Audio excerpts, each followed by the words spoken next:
23 जून को पटना में 2024 की महातैयारी। मोदी के खिलाफ विपक्ष का महाजुटान। एक मंच पर दिखेंगे विपक्ष के 18 दल।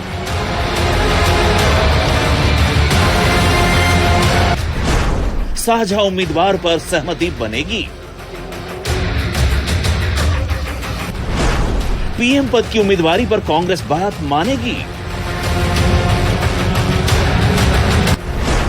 मोदी के खिलाफ कौन बनेगा पीएम पद का चेहरा।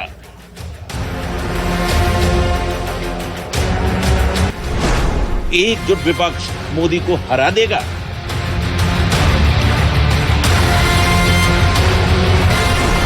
पटना में मोदी के खिलाफ महाजुटान। नमस्कार, आप देख रहे हैं अपना बिहार। मैं हूं आपके साथ विभा उपाध्याय और बड़ी खबर के लिए सीधे रुक कर लेते हैं न्यूज रूम का, जहां से सहयोगी अलीम हमारे साथ जुड़ रहे हैं। अलीम, क्या बड़ी खबर इस वक्त? बिल्कुल विभा, बड़ी खबर इस वक्त तो पटना से है, जहां पर पीएम मोदी के खिलाफ महाजुटान में भाग लेने के लिए विपक्षी नेताओं के पहुंचने का सिलसिला जारी है। आज पीडीपी नेता महबूबा मुफ्ती पटना पहुंची और आज ही दिल्ली के सीएम अरविंद केजरीवाल और पश्चिम बंगाल की सीएम ममता बनर्जी भी पटना पहुंचने वाली हैं। कल कांग्रेस नेता राहुल गांधी, कांग्रेस अध्यक्ष मल्लिकार्जुन खड़गे, तमिलनाडु के सीएम एमके स्टालिन और एसपी नेता अखिलेश यादव भी पटना पहुंचेंगे। उधर बैठक को लेकर सभी तैयारियां पूरी कर ली गई हैं। विभा, शुक्रिया अलीम। तो बिल्कुल मोदी के खिलाफ ये महाजुटान और इस महाजुटान में विपक्षी नेताओं के पटना आने का सिलसिला शुरू हो चुका है। पीडीपी नेता महबूबा मुफ्ती अब से थोड़ी देर पहले पटना पहुंच चुकी है। विपक्षी दलों की बैठक में इन तमाम लोगों की मौजूदगी के बीच चर्चा कई मुद्दों पर होगी, जिसमें प्रधानमंत्री का चेहरा कौन होगा, इस पर चर्चा की जाएगी। रणनीति क्या होगी, जिस तहत तमाम दल एक साथ मिलकर अपने अपने राज्यों में चुनौती पेश करते हुए नजर आएंगे। और इससे लेकर ये महाजुटान, जिस पर सबकी निगाहें टिकी हुई हैं, और 18 दल के नेता एक साथ बैठेंगे एक टेबल पर, जहां पर ये बातचीत होने वाली है। ये माना जा रहा है कि पीडीपी नेता महबूबा मुफ्ती जो पटना पहुंच चुकी हैं, आज ही अरविंद केजरीवाल के पहुंचने की बात सामने आ रही है। 23 जून की बैठक में शामिल होने के लिए महबूबा मुफ्ती हालांकि पटना पहुंच चुकी है। इस पाटलिपुत्रा की धरती पर यह बताया जा रहा है कि ममता बनर्जी आज शाम तकरीबन 4:50 पर पटना पहुंचेंगी और अभिषेक बनर्जी भी उनके साथ, ममता बनर्जी के साथ पटना आ सकते हैं। जो बड़ी जानकारी सामने आ रही है, 23 जून को यानी कि कल चार्टर्ड प्लेन से राहुल गांधी जो है वो पटना पहुंचेंगे। उनके साथ मल्लिकार्जुन खड़गे होंगे और इसी वजह से ये कहा जा रहा है कि इससे पहले जो तारीख तय की गई थी उस तारीख पर बैठक नहीं हो पाई, क्योंकि राहुल गांधी उसमें मौजूद नहीं रह रहे थे। नीतीश कुमार ने खुलकर कहा कि जब सबकी मौजूदगी होगी, एक बड़ा मैसेज देने की कोशिश की जा रही है। उस वक्त कांग्रेस की तरफ से राहुल गांधी की मौजूदगी का होना अनिवार्य हो जाता है, मल्लिकार्जुन खड़गे जैसे नेताओं की मौजूदगी जरूरी हो जाती है। और अब वो तारीख कल है जब ये महाजुटान बीजेपी के खिलाफ होने जा रहा है। तो राहुल, अखिलेश, स्टालिन कल पटना पहुंचेंगे। आज पीडीपी नेता महबूबा मुफ्ती पहुंच चुकी हैं। ममता बनर्जी आज शाम 4:50 वक्त बताया जा रहा है जब वो पहुंचेंगी पाटलिपुत्रा की इस धरती पर। और ममता बनर्जी वो शख्स हैं जिन्होंने सबसे पहले ये कहा था कि महाजुटान की जो कोशिश नीतीश कुमार कर रहे हैं, वो बैठक अगर कहीं हो तो वो पटना में हो, पाटलिपुत्रा की धरती पर हो। तो कल विपक्षी दलों की होने वाली बैठक को लेकर राहुल गांधी का कांग्रेस मुख्यालय सदाकत आश्रम में रेड कारपेट पर स्वागत करने की बड़ी तैयारी की गई है। सदाकत आश्रम में बड़ा मंच सजाया जा रहा है, जिसमें 15,000 लोग राहुल गांधी के संदेश को सुन पाएंगे। राहुल गांधी एयरपोर्ट से सीधे सदाकत आश्रम ही पहुंचेंगे और यहां सबसे पहले भीमराव अंबेडकर की प्रतिमा का अनावरण किया जाएगा और उसके बाद बिहार भर के जितने भी कार्यकर्ता जो पहुंचेंगे उन्हें संबोधित करते हुए नजर आएंगे राहुल गांधी। सदाकत आश्रम में तैयारियों का जायजा लिया हमारे संवाददाता रवि एस नारायण ने। होने वाले तमाम विपक्षी दलों के नेताओं की जो बैठक होने वाली है वो बड़ी महत्वपूर्ण मानी जा रही है और खासकर सदाकत आश्रम में राहुल गांधी और राष्ट्रीय अध्यक्ष मल्लिकार्जुन खड़गे का बेसब्री से इंतजार है। और यहाँ पे आपको बता दूं कि रेड कारपेट से यहाँ पे स्वागत किया जा रहा है और सदाकत आश्रम का जो प्रांगण है वहाँ पे ये भव्य मंच लगाया गया है।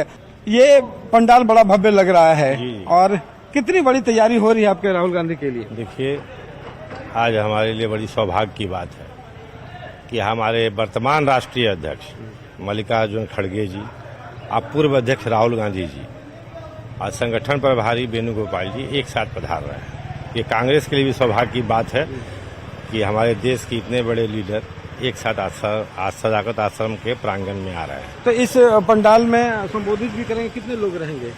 15,000 से ऊपर लोग रहेंगे। आप देख ही रहे हैं पूरी तैयारी, और रोड पर भी हमारे समझिए लाखों लोग रहेंगे एयरपोर्ट से लेके सदाकत आश्रम के रास्ते में।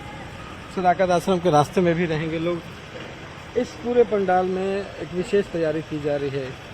स्वाभाविक बात है, जब हमारे सर्वमान्य और सर्वोपरि नेता श्री राहुल गांधी जी, हमारे राष्ट्रीय अध्यक्ष मल्लिकार्जुन खड़गे साहब, संगठन महासचिव अगर एक साथ सदाकत आश्रम में पधारेंगे तो राज्य भर के कांग्रेसियों में तो उत्साह होगा ही। जो पंचायत से लेके ब्लॉक से लेके जिला से लेके प्रदेश तक के तमाम नेता सड़क से लेके पंडाल तक उनके सुनने और स्वागत करने के लिए उत्सुक है। 2024 से पहले इतने बड़े नेताओं का सदाकत आश्रम आना आप लोगों के लिए कितना उत्साहजनक है? देखिए, देश के जो पूरा युवा वर्ग है उसके युवा सम्राट आदरणीय राहुल गांधी जी कल हम लोगों के बीच में होंगे। निसंदेह एक उत्साह से लवरेज होने का मौका है, और बिहार से हमेशा बिहार ने एक नया आयाम देने का काम किया है। वो देश आजादी के पहले और आजादी के बाद भी, और कल नींव रखी जाएगी, वो आने वाले समय में जो देश का जो परिवर्तन जो तय है उसको लेकर कल नींव रखी जाएगी। जी हाँ, तो बिल्कुल ये कल की जो नींव रखी जाएगी, कांग्रेसियों को जो संदेश दिया जाएगा वो 2024 के लिए कांग्रेस के लिए बड़ी महत्वपूर्ण होने वाली है। और ये विशाल पंडाल, ये बड़ा सा मंच जो है वो राहुल गांधी और मल्लिकार्जुन खड़गे का इंतजार कर रही है, और तमाम कांग्रेसी अपने नेताओं को सुनने के लिए उतावले हैं। कैमरा पर्सन सुबोध के साथ रवि एस नारायण, न्यूज 18 पटना। तो कल पटना में विपक्षी एकता की महत्वपूर्ण बैठक होने वाली है और सभी विपक्षी पार्टियों के प्रमुख पटना में बापू सभागार में बिहार के मुख्यमंत्री के साथ ही बैठक करते नजर आएंगे। विपक्षी पार्टी के पटना आगमन को लेकर पूरे पटना को पोस्टर से पाट दिया गया है। पोस्टर की वजह से नेहरू पार्क की तस्वीर बिल्कुल बदली हुई है। जायजा लिया संवाददाता विनीता मिश्रा ने।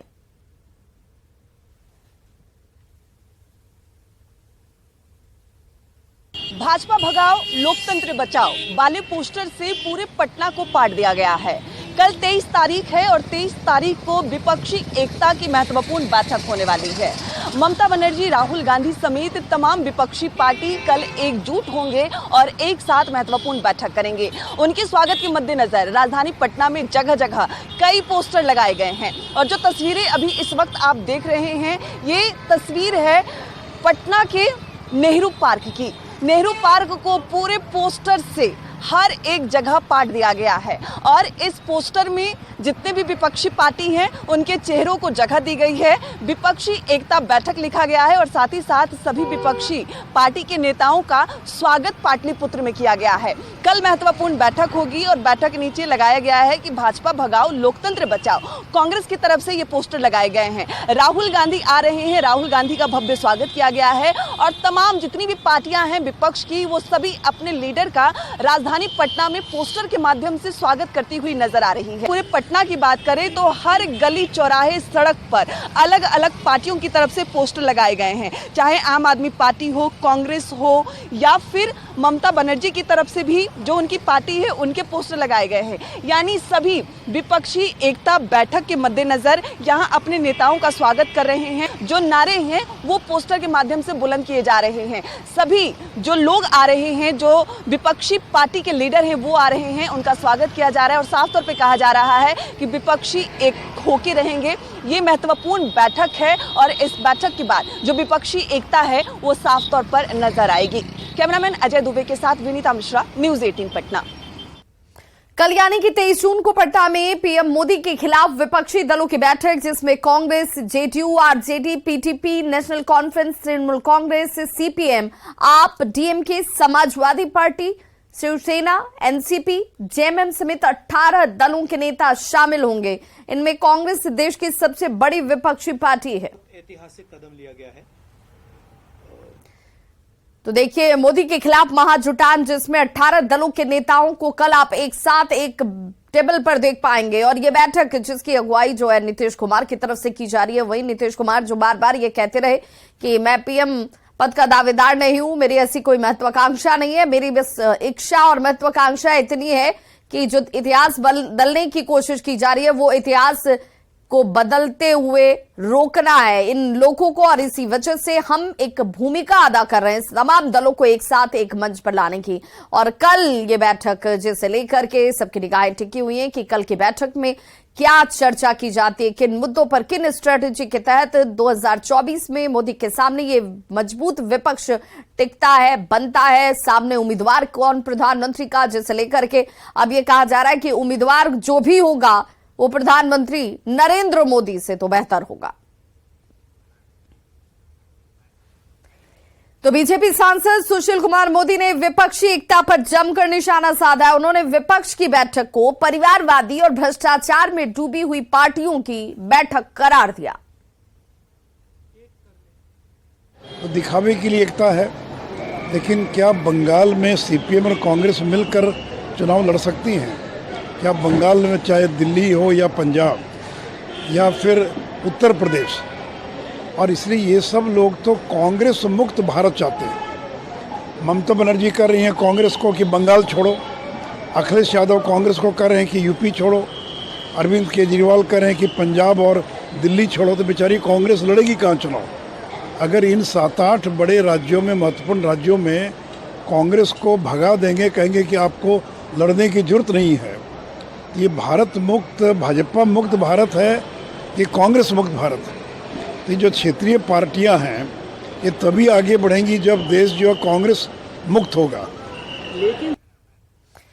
तो विपक्षी दलों की बैठक पर बीजेपी के तंज पर कांग्रेस विधायक प्रतिमा दास ने पलटवार किया है। उन्होंने कहा कि हम लोगों की एकजुटता से बीजेपी बौखला गई है। 2024 में प्रधानमंत्री की विदाई होनी है और इसीलिए अनाप शनाप ये लोग बोल रहे हैं। देखिए, बीजेपी वाले लोग एकदम बौखलाए हुए हैं विपक्षी एकता को देख करके, और विपक्षी एकता की जान की बात ना करे, बीजेपी अपनी चिंता करे कि 2024 में उसको क्या करना है। झोला उठा करके अब मोदी जी को जाने का समय आ गया है, इस वजह से इस तरह के ये लोग अनाप शनाप बयानबाजी कर रहे हैं। विपक्षी दलों की बैठक पर पूर्व सीएम जीतन राम मांझी ने कहा है कि विपक्ष के पास मोदी जैसा कद वाला कोई नेता नहीं है, लिहाजा उनकी कोशिश नाकाम हो जाएगी। देखिए, प्रयास करना कोई गलत बात नहीं है, वो लोग प्रयास कर रहे हैं, लेकिन जिस प्रकार से नरेंद्र मोदी जी का अभिव्यक्तित्व उभरा है समस्त संसार में, हिंदुस्तान की बात तो छोड़िए, तो उनके सामने अभी कोई नेता उधर नहीं है।